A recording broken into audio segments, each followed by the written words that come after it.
Hey guys, welcome back to our channel. Today we are delving into the exciting realm of multimodal learning. You have probably noticed a surge in innovation, especially with the recent release of ChatGPT, GPT-4 and segment-only models. These cutting-edge models are now capable of seamlessly handling both textual contexts and images, revolutionizing the way we interact with AI. But that's not all. Meta has also unveiled Meta Transformer, a game changer in running multimodal transformers effortlessly. In this video, we'll explore how these advancements are shaping the future of AI and how you can leverage them. We'll also do a Google Colab live example of multimodal learning. So whether you are a seasoned developer or just curious about the latest tech, you are intrigued. Let's jump in. Our perception of the world is shaped by our senses: sight, sound, touch, smell, and taste. The term modality describes the specific way in which we experience events or sensations. When a research problem involves merging information from multiple senses, it is referred as multimodal. To advance in understanding our environment, artificial intelligence must become skilled at interpreting and processing these varied sensory inputs together.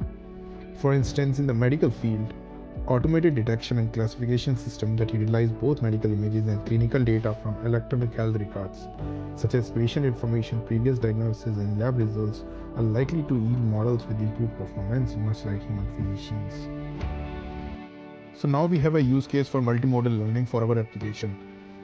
But the data that we have is in different modalities. One is in your X-rays and the other one is in textual format, that is clinical reports and other formats. So how do we combine these two different modalities? So the first step that we need to do is multimodal representation. So multimodal representation involves converting data from different data sources into a structured format, like a factor or concept. So we take whether it is an X-ray report or it's a pathology report, we kind of combine them into one particular format. That way we can have a consistent format for learning. This structured format retains important semantic information and is crucial for the effectiveness of machine learning models.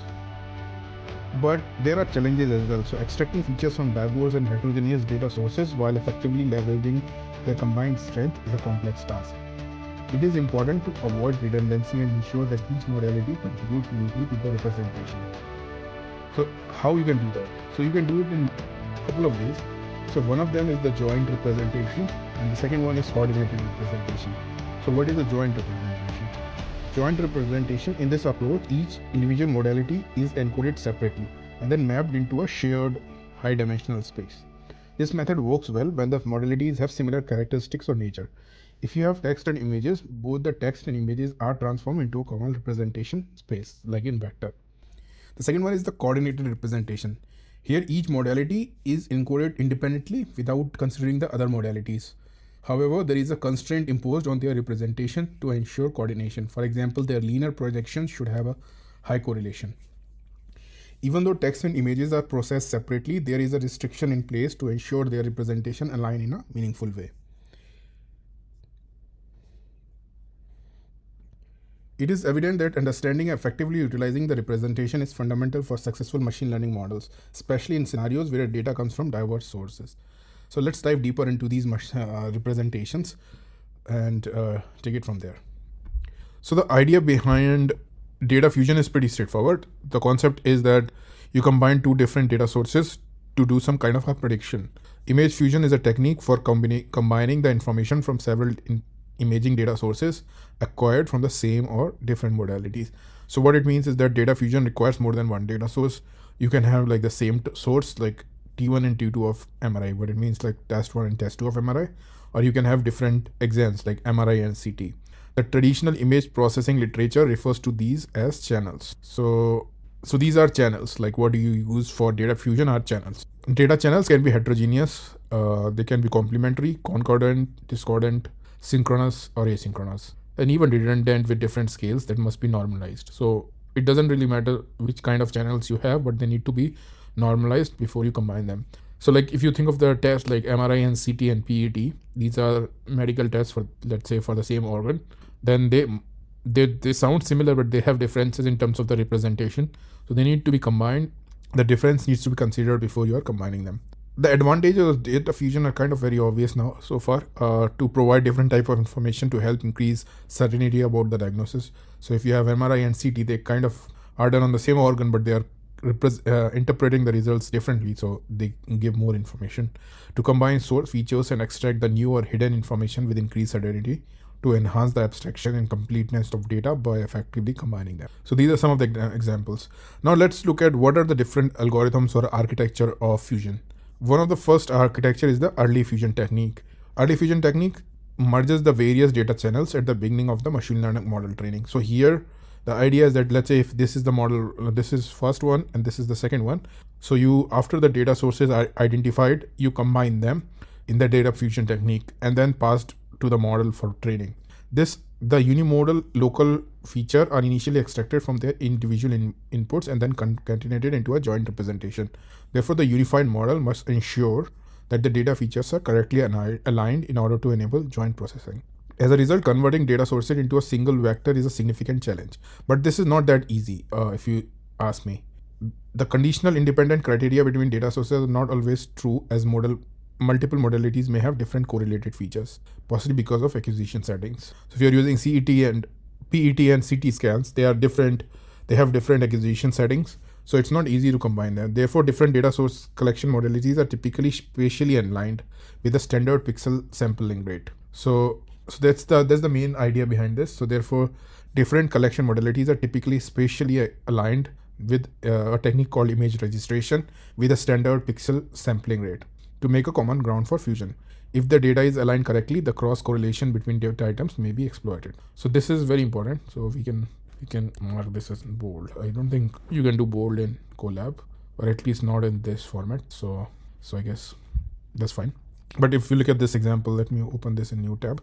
So here, I think you are getting, the recording is stopping it, so maybe not the best way. So we have to see here. So these are the data sources, and then we combine it before the model training.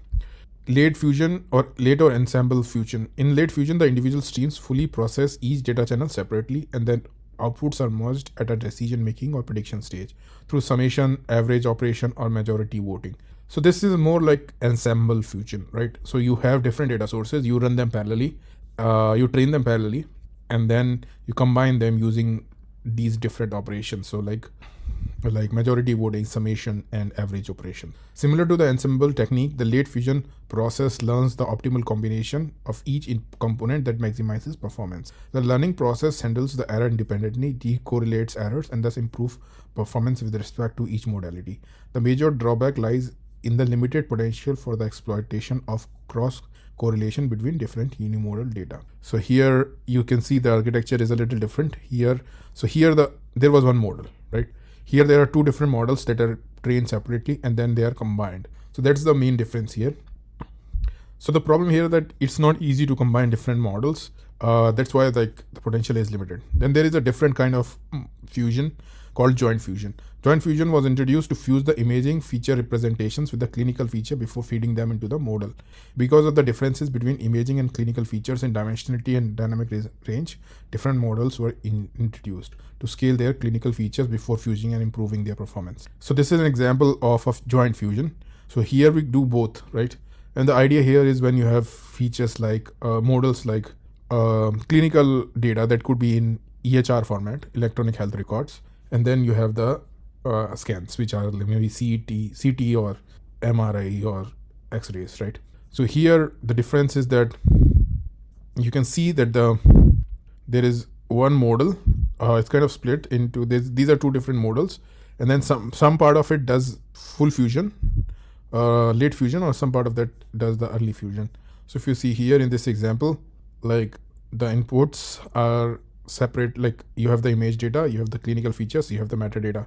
They run through the different neural network layers, and then they are all combined, and then the output is then feedback to the model. So this is an example of a joint fusion. So the loss is then fed back so that you can identify what is the maximum likelihood or the best result. Another technique is the last one, I think, is the slow fusion technique. Slow fusion technique is widely used in 3D video, both the spatial and temporal dimensions. Begin as multiple networks that take consecutive video frames and slowly fuse their temporal features through the network such that the higher layer progressively get access to global information. The whole architecture is segregated into 4 layers of actions that progressively share the training parameters. So here you are sharing the training parameters. In the first layer, each model takes 4 temporal representations. So this is basically strides of 4 that pass through a series of convolutions. So strides of 4 it takes and pass through series of convolution, producing 4 feature maps. So you have like 4 feature maps here, right? The second layer process a series of 2 temporal features out of the 4 feature maps and passes it to the third 3 layer, consecutively accessing information across all the input video frames. Finally, layer 4 perform a pooling operation for global feature extraction and eventually connects higher task classification with a dense connection.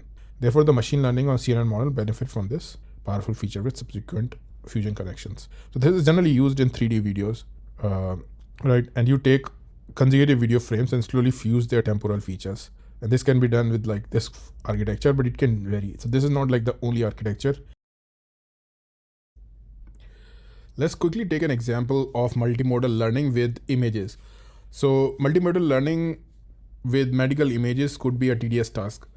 So because let's say if you have CT scan and MRI scan, they are very different, right? So multimodal imaging generally requires a technique called co-registration. And the idea behind co-registration is that you try to bring these 2 different images into the same axis and same plane, or even corresponding bringing their corresponding pixels together and, or voxels together to represent the same object. So the process of co-registration includes geometrically aligning 2 or more images so that their corresponding pixels or voxels represent the same object. Voxel here means volume. In general, there are 2 types of registration: image registration. One approach registers the image into an existing atlas, and the other approach registers the image into one selected image.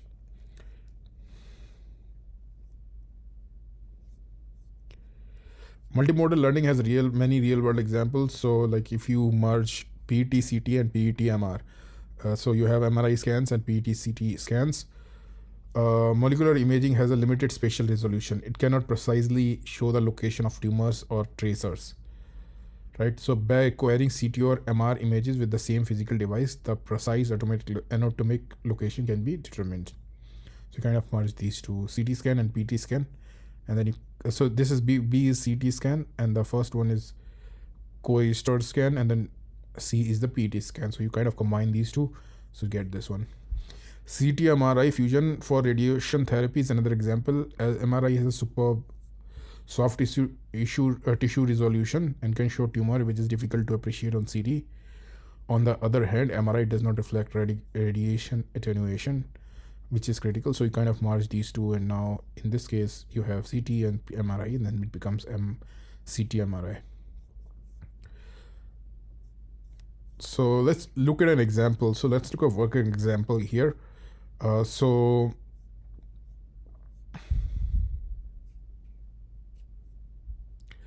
they're gonna use we're gonna use the FLAIR MRI scan. So FLAIR MRI sequence. So this one, if you want to dive deeper, let me show you what does this mean. So this one. So fluid attenuation inversion recovery is an MRI sequence with an inversion recovery set to null fluids. So I'm not too familiar with the concept here. It's a medical concept. I'm not gonna dive into that, but what I'm trying to say here is that we'll be using this data set, and also that has mask of tumor. So this is T1, T2, T1 post contrast data set, and it will be an MRI scan for the tumor. So let's start with this. So the first step is we will be installing a couple of libraries. So Monai is, I don't know if you're familiar with Monai, but Monai is a medical imaging framework from NVIDIA.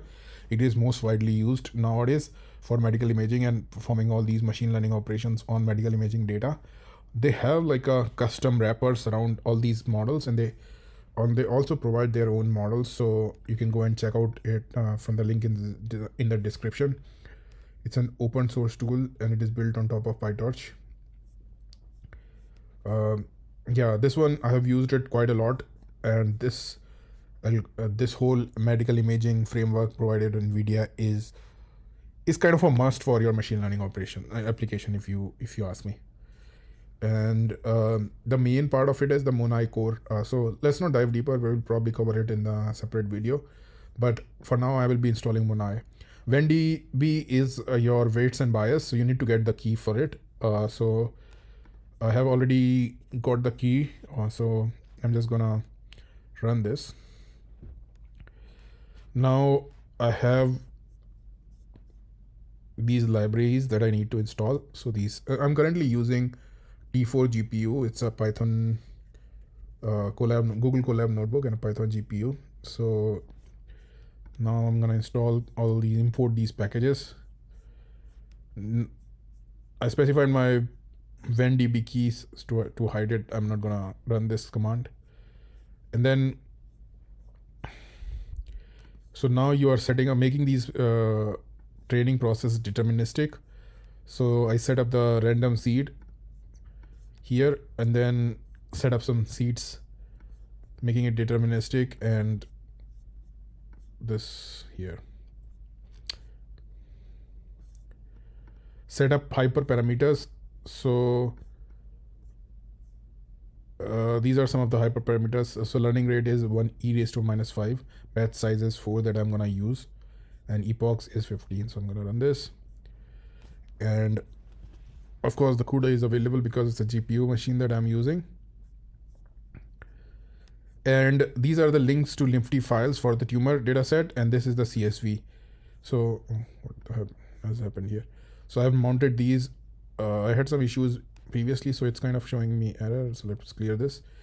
This is the CSV path, and then splitting dataset to train and validation sets at patient level.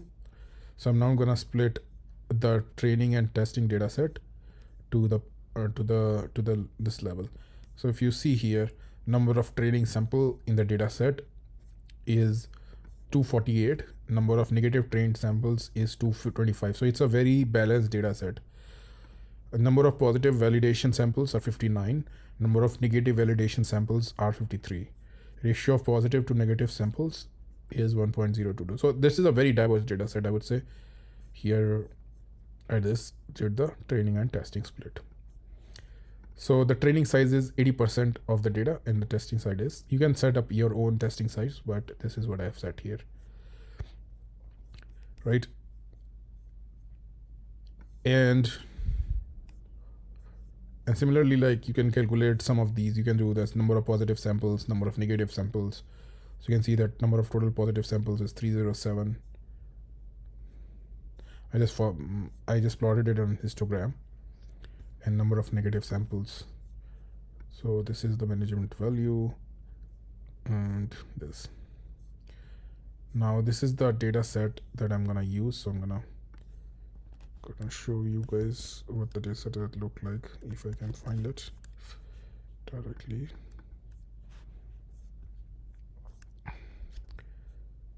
So I just want to show you this is an open source. Oh shit. So this is an open source data set that was provided by RSNA. So this is the challenge. This was a brain tumor segmentation challenge, and just letting it load. So this one is the channel. So you can download the data set from here. The brain tumor challenge celebrates. So that's one fine.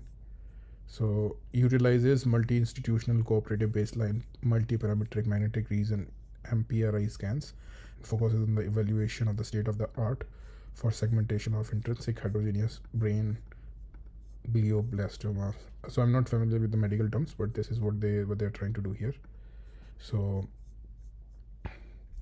we have listed this, and then a parent path. So this is, now I'm going to do some data processing. So this is the length of the path list here. 1,250 patients were there in total. Creating list of directories for each patient contains paths of different MRI scans. So now I need to merge these two together. So this is how I'm gonna create the directory dictionaries that for each patient contains paths of different MRI scan and labels. So So what I did is I wrote a simple function here and split it based on the data frame, the number, and provide and connect it with the CSV that we have.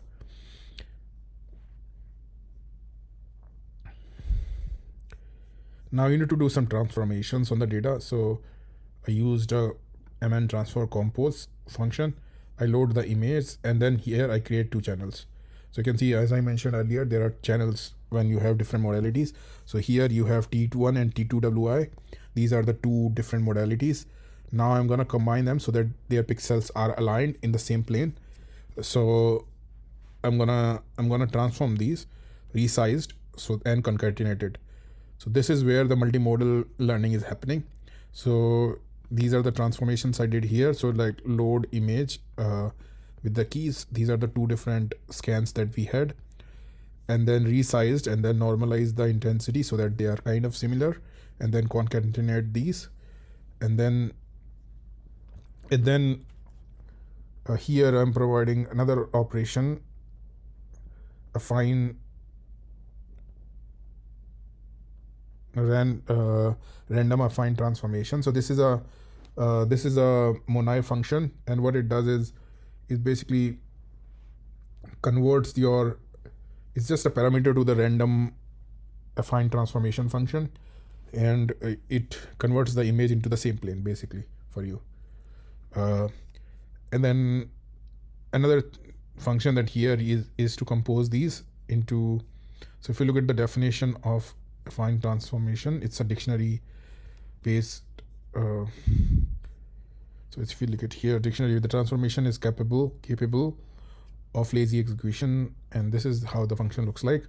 And then I did some compose for on this, and then generated the validation transforms. So this was the training transforms, and this is the validation transforms. So the concept is the same almost. Here we are just not doing any random affine transformations. Now creating the data set. So you have the train list, and transform is the transformation logic that I have written here, which is taking these two different modalities and converting it. Now this is how it looks like. So you can see that this is T2WI and this is T2, T1C and T2WI, and this is how they are different, but they are kind of a similar scans, and they are in the same axes. And yeah, and then this is the sampler, and then I create the training and testing data loader, create model. So I use a dense net model here to do the prediction. So I use a spatial dimension of 3. In channels are 2 because we have T1C and the other one is T2WI, and then out channels are 2. And then training, and we build this configuration backbone as DenseNet. Configuration optimizer is Adam, and then this is the data test that I'm running on based on weight and bias, and that's the whole function here.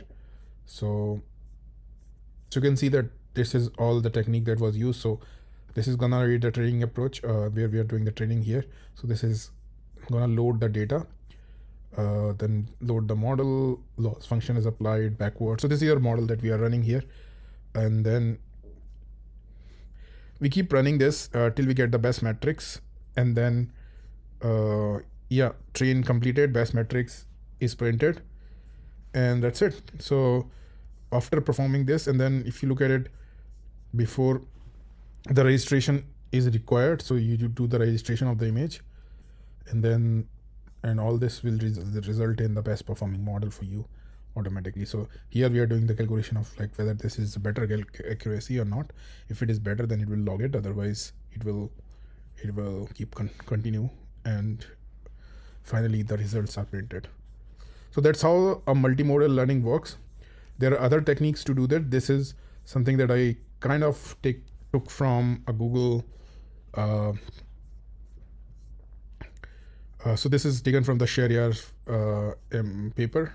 So This is a simple example, but you can get more examples for multimodal learning on Google.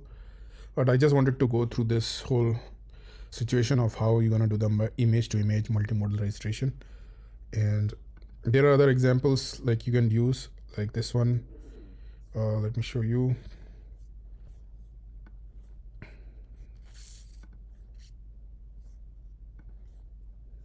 Yeah, multimodal few shot learning by convex combination of token embeddings. So in this notebook, you can see that multimodal few shot learning inspired from the multimodal few shot learning paper is written. So we can just quickly go through it. Here, the main difference is that this is not image to image, but it is also text to image, right? And this notebook uses GPT-2 as a language model. So this basically uses your images and textual data. So main thing here to look is two short alternating tasks. So in here, you use the tokenizer to encode before it is converted into a vector. So what we are trying to do here is that we convert the metrics, the textual format and the images to one particular representation of vector using the clip model. And that's where you can combine them and store them in the single token, like in the similar format. And then yeah, so that's mostly it. I'll set up this multimodal few shot learning in a separate video, but for now that's mostly it. Please add your comments, let me know if you have a good understanding of how multimodal works. But before we wrap up, I also have a video from the professor, and he explains it quite well, so I'm gonna share it in the link as well. So let's watch this, and then yeah, let me know if you have any questions.